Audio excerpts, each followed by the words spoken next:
èyí lágbára o ìjẹ́ o mọ̀ pé Ethiopia ṣẹ̀ṣẹ̀ bọ́ sí ọdún 2018 ni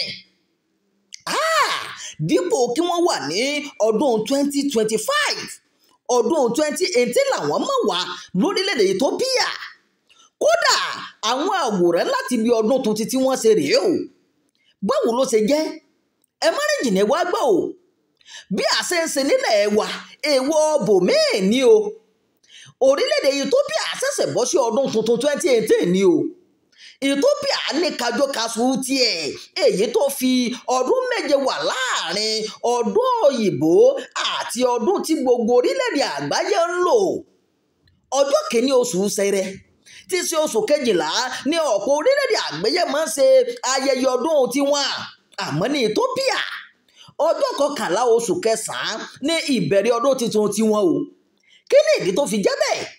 àti pé irú ayẹyẹ wo ni wọ́n máa ń ṣe níbi ọdún tuntun náà ẹ wá gbọ́ kódà kì í ṣe èyí nìkan o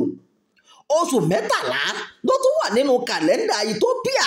dípò méjìlá tí gbogbo ayé ń lò kí ló ṣẹlẹ̀ ìdí ni pé wọ́n ṣe òǹkà ọdún òbí Jésù Kristi lọ́nà tó yàtọ̀ èyí bẹ̀rẹ̀ nígbà tí ìjọ àgùdá ṣe àtúnṣe sí òǹkà rẹ̀ ní ọdún 500 AD àmọ́ ní Ethiopia àwọn ò mọ̀ sí àyípadà ọdún tiwọn nígbà náà o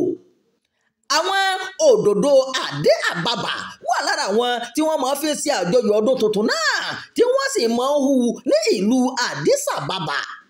ìyàtọ̀ ọdún méje tó wà láàrin kájọkasù òyìnbó àti ti Ethiopia kò sẹ̀yìn pé bí wọ́n ṣe ń ka ìbí Jésù yàtọ̀ ní Ethiopia o nígbà tí ìjọ àgùdá ṣe àtúnṣe sí kájọkasù wọn ní ọdún 500 AD àwọn ilé ìjọsìn ní Ethiopia àwọn ò ṣe bẹ́ẹ̀ àmọ́ ayẹyẹ ọdún tuntun náà tí wọ́n ń pè ní Enkuntatash kò ní í ṣe pọ̀ pẹ̀lú ilé ìjọsìn kankan tó sì jẹ́ pé gbogbo àwọn èèyàn orílẹ̀-èdè náà ni wọ́n jọ máa ń ṣe àjọyọ̀ gbogbo àwọn ọlọ́jà ní Addis Ababa ni wọ́n máa ń kóra jọ láti ta àdé àbàbà àti ewéko tuntun níṣẹ́ ni gbogbo àwọn ilé ìtajà máa ń rọ́ kẹ́kẹ́ tó fi mọ́ ọjà Àdísùgèbèyà ní alẹ́ ọjọ́ ọdún kọ̀la pẹ̀lú bí òjò ṣe ń rọ̀ táwọn èèyàn ṣe ń gbáradì fún ọdún tuntun arákùnrin kan tí orúkọ rẹ̀ ń jẹ́ Tamerati Dejene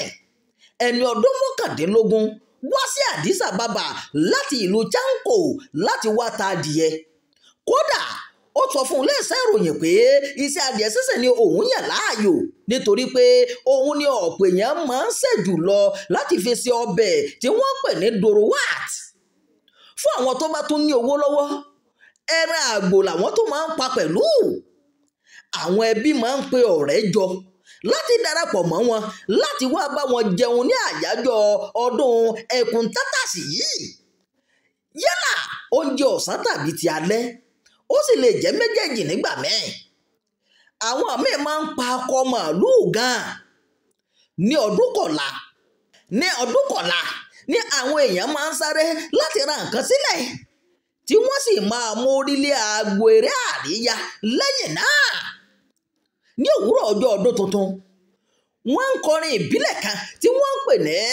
àbẹ́bàyáòsì káàkiri gbogbo ìlú àwọn ọmọdébìnrin ló máa ń kọrin yìí fáwọn aráàlú tó bá ń kọjá tí wọ́n sì máa ń lọ láti ojúlé sí ojúlé nígbà mẹ́ẹ̀ ọ̀rọ̀ yìí ní í ṣe pọ̀ mọ́ àṣà Ethiopia tó sì máa ń sọ̀rọ̀ nípa ọdún tuntun àwọn èèyàn Ethiopia kò ní ìdààmú kankan tí wọ́n bá fẹ́ lo kájọkasù tiwọn tàbí ti òyìnbó tí wọ́n bá ń sọ èdè wọn kájọkasù tiwọn ni wọ́n máa ń lò tí wọ́n sì máa sọ pé ọdún 2018 àmọ́ tí wọ́n bá ń sọ èdè Gẹ̀ẹ́sì ọdún 2025 òun ni wọ́n máa ń lò ohun kan tó tún ya kájọkasù Ethiopia sọ́tọ̀ ni pé oṣù mẹ́tàlá ló ní oṣù méjìlá ní 30 ọjọ́ nígbà tí oṣù kẹtàlá wọn ní ọjọ́ 5 péré o àsìkò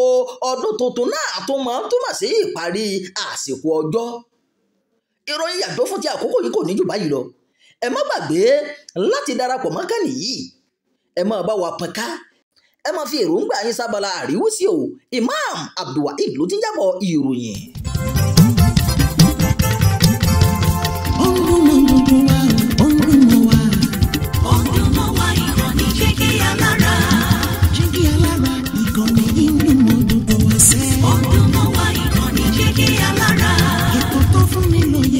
dùn tó ń